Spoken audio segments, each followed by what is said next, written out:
Is Elon Musk just a con artist who only sells dreams? Or is he a prophet who has been misunderstood by his time? Why did the full self-driving he confidently promised back in 2016 end up being delayed by a full decade?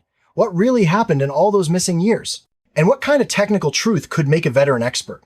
Someone who had spent 15 years deep in this field and once called Tesla a Ponzi scheme and mocked it nonstop, completely overturn his worldview overnight and then decide to bet his entire net worth on the company and go all in long? This is not just a story about delayed delivery. It is a high-stakes gamble that even physics itself tried to block. Hi everyone, this is Money Stories. I just came across an article on X. The author is an anonymous self-driving expert who goes by the name Genma. I think the article is fascinating.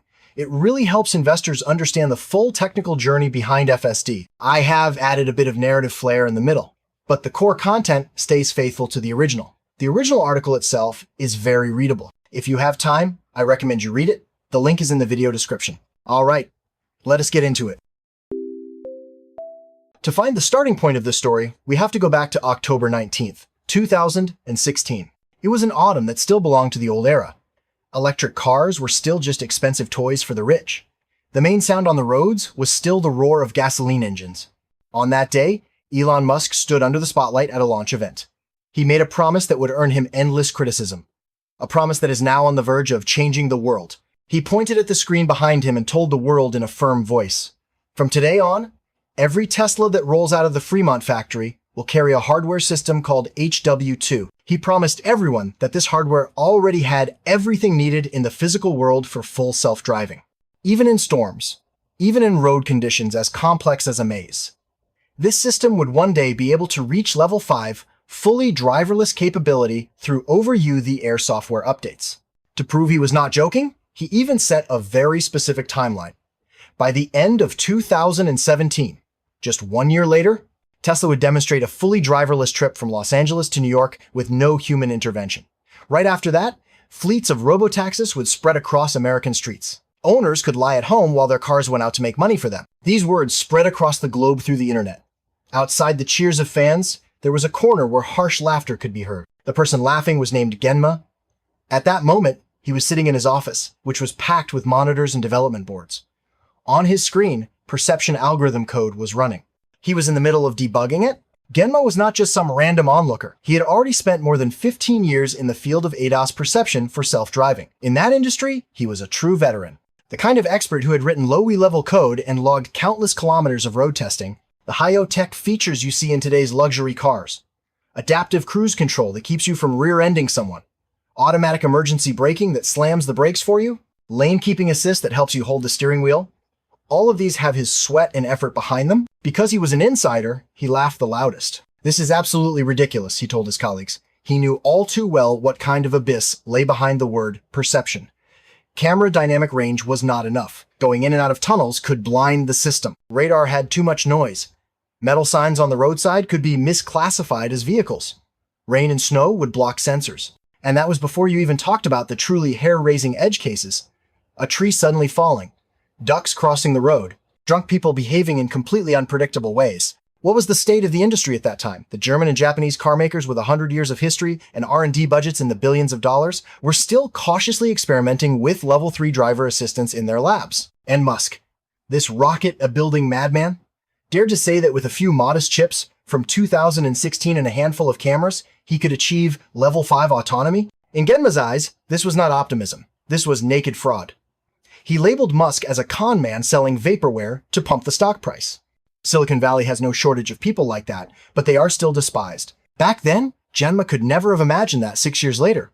He would look back at his own judgment and break out in a cold sweat. He could not have imagined that he would end up betting the savings of the first half of his life, and even his future livelihood, on the very man he once despised so deeply. Why was Genma so sure back then that Musk was lying? Was it just bias? No. It was because in 2016, the full self-driving Musk wanted to achieve had already been given a death sentence by physics. The reason full self-driving has been delayed for so many years is not that Tesla's engineers did not work hard enough. It is not that the code was not good enough. The root cause is this. The future Musk promised back then was blocked by 6 huge mountains of technology. At that time, these 6 technologies did not even exist. Let us dissect this so-called technical scam like a forensic doctor examining a body. We will see how wrong Musk was back then, and what kind of miracle he created along the way. Back in 2016, the HW4 hardware Musk hyped up had its core brain on NVIDIA's Drive PX 2 computing platform. To be fair, in 2016, this really was the most powerful automotive AI chip on the planet. NVIDIA marketed it as an in-a-car supercomputer.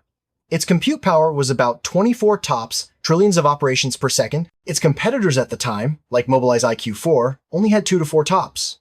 Qualcomm's Snapdragon 820A did not even qualify to compete in this race. Musk did buy the best thing available at the time, but the best at the time, and barely enough to get the job done, are separated by a Mariana Trench. Today we know what kind of compute you need to run a truly ND to end-to-end full self-driving model. Look at Tesla's latest HW4 hardware. It has custom neural processing units. Its sparse compute reaches 400 to 500 TOPS. What does that mean?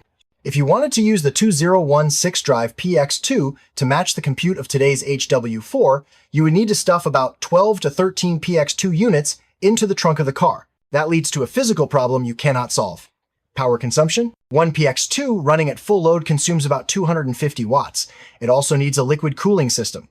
13 of them together would draw more than 3,000 watts. With redundancy, you could easily hit 6,000 watts. What does 6,000 watts mean? It is like putting 2 household central air conditioning units in your trunk and running them at full blast. First, no low voltage battery system in any electric car could survive that kind of power drain. The car would die after a few kilometers. Second, those 6,000 watts of heat would turn the trunk into an oven. No car cooling system could handle that thermal load. So this is not something you fix by optimizing the code a bit. This is a dead end in physical compute. With 2016 hardware, no matter how many genius engineers you had, you could not run today's full self-driving models. The compute wall was unbreakable. If you cannot just stack more chips, can you make each chip stronger? That is where you hit the second mountain. The physical limits of semiconductor manufacturing. HW4 in 2016 used a 16-nanometer process. At that node, transistor size is fixed. If you want more compute, you have to make the chip bigger. But automotive-grade chips have very strict limits on area, heat, and cost. Today's HW4 can pack 3 high-performance NPUs and huge on-chip SRAM caches onto a small board. That is only possible because the process has shrunk to 7 nanometers and below. Why did we have to wait for 7 nanometers? Because only at that microscopic scale can you cram enough transistors onto a fingernail-sized piece of silicon. You need that density to process 8 channels of high-definition video at dozens of frames per second, and still stay cool enough not to burn through the board. Look at the timeline. TSMC's 7 nanometer process, N7, did not enter mass production until 2018. Samsung's 7 nanometer process followed soon after. Tesla did not deliver HW4 chips based on 7 nanometer class processes to customers until early 2023. From Musk's big promise in 2016 to the moment the semiconductor industry could actually build suitable chips, there was a 6-year gap imposed by physics. Those 6 years were a necessary climb along Moore's law. There were no shortcuts, not even for the richest man in the world. If the challenges on the car side are about physical limits, then the challenges in the cloud are a nightmare of energy and engineering.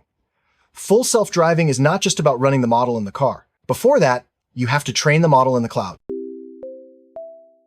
Training a self-driving AI basically means letting a computer watch tens of billions of kilometers of video and learn how to drive. This demands terrifying amounts of compute. In 2016, the crown jewel of AI training was NVIDIA's Tesla P100 GPU. If a top AI lab had a DGX-1 server with 8 P100S, it was like owning a nuclear weapon. One such server cost $129,000 and delivered about 170 T-flops. Now, look at what Tesla's doing today. Tesla's latest Cortex super training cluster is expected to have 100,000 H100 GPUs.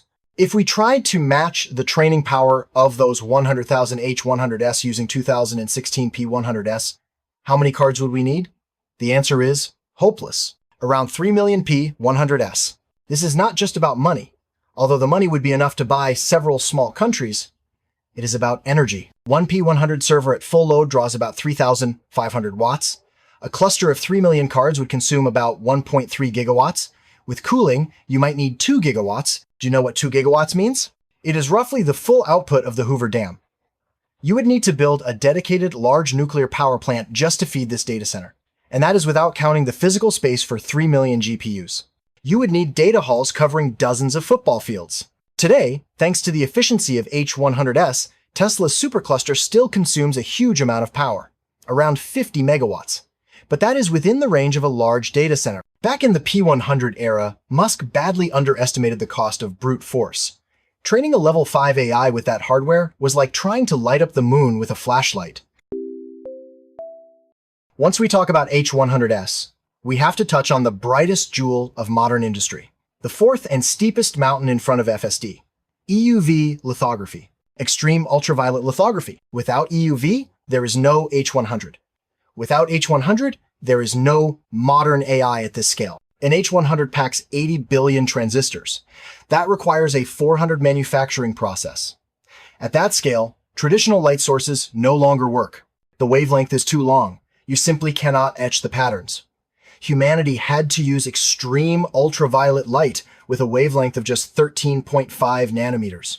How do you generate that light? The process is pure science fiction. You need a machine that is itself an engineering miracle. Inside a vacuum chamber, the machine sprays tiny droplets of molten tin. Then a high-power CO2 laser fires at these falling droplets 50,000 times per second. Every single shot has to hit a droplet with perfect precision. Every droplet that gets hit vaporizes and explodes into plasma. In that brief flash, it emits extreme ultraviolet light. Then, that light has to bounce off a special set of Zeiss mirrors. These mirrors are the flattest objects humans have ever made. If you scaled one up to the size of the Earth, the surface bumps would be less than 0.2 millimeters.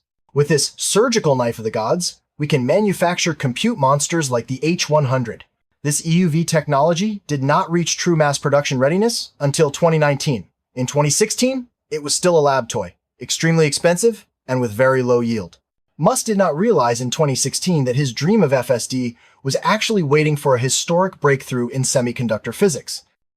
Hardware is just the body, software is the soul. But even on the software side, the technology of 2016 had already hit a dead end. In 2016, the mainstream algorithms for self-driving were convolutional neural networks. CNNs. No one knew CNNs better than Genma. A CNN is like a quality inspector with a magnifying glass. It is very good at recognizing local features. This is a wheel. That is a white line. This is a red light. But driving is not just about recognizing objects. Driving is a complex game in space and time. You need to know, the car on the left is accelerating, the pedestrian on the right looks hesitant, so I should slow down now. CNNs cannot really do that. They have no concept of context. They struggle with time sequences. They struggle even more to stitch together the views from 8 cameras into a seamless 3D world. Back then, engineers had to use huge amounts of handwritten rule code. If this, then that. To chain these perception results together, the more rules they wrote, the bigger the code base became, the more bugs they created. In the end, it turned into a giant pile of spaghetti code that no one dared to touch. The real savior appeared in June 2017. Google researchers published a paper called "Attention is All You Need." They proposed the transformer architecture. The core of transformers is the attention mechanism. It lets AI stop being a rote memorizer and start observing like a human. It can look at all elements in a scene at the same time and understand the relationships between them. It was not until 2020, with the arrival of vision transformers VIT, that people proved this architecture could be used for vision. Thanks to transformers, Tesla could finally throw away those bloated ruler-based systems. They could implement BEV, Bird's View Perception, they could implement occupancy networks, and eventually evolve into the current NDU10 model.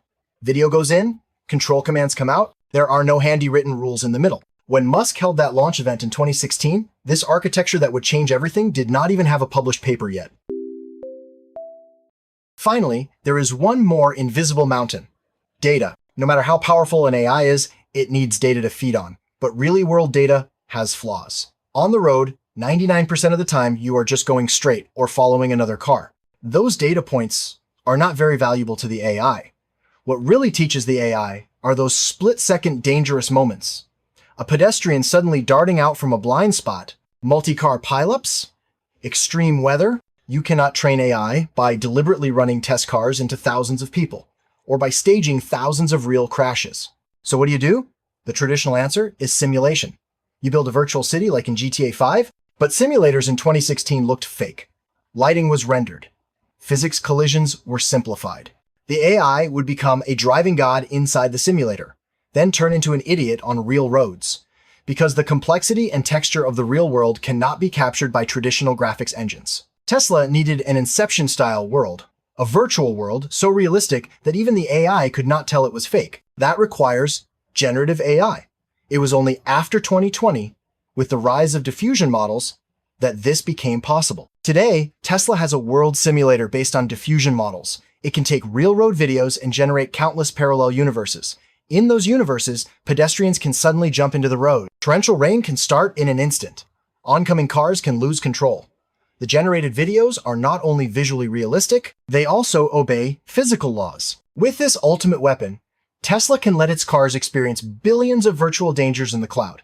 It can fill in that last 0.01% of long-tail scenario. This technology only matured in the last 3 or 4 years.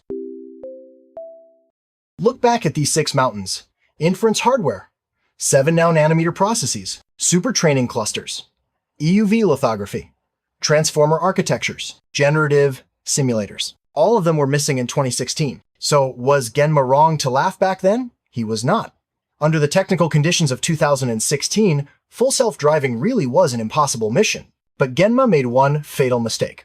He underestimated Musk's instincts as an engineering strategist, and he underestimated Musk's almost obsessive persistence. Most CEOs, when they hit any one of these 6 mountains, would turn around. They would say, "The tech is not ready. Let us just do level 2 driver assistance for now. It is safe and profitable." Musk did not. He was like a captain sailing in heavy fog. He could not see the coastline. But based on his understanding of first principles, physics, he was sure his heading was right. The chips were not strong enough. Then design your own chips and stop relying on NVIDIA. The algorithms were not good enough. Then throw them out and start over. Go pure vision. Go end-to-end. Compute was not enough. Then pour all the money you earn into data centers and buy every GPU you can find. He was betting that these technical bottlenecks would eventually be broken. He was betting that Moore's law in physics would arrive on time. Genma's awakening happened late one night. It was the end of 2022. At that time, he was still a critic of Tesla. That night, he was lying in bed, bored, scrolling through Twitter, now called X.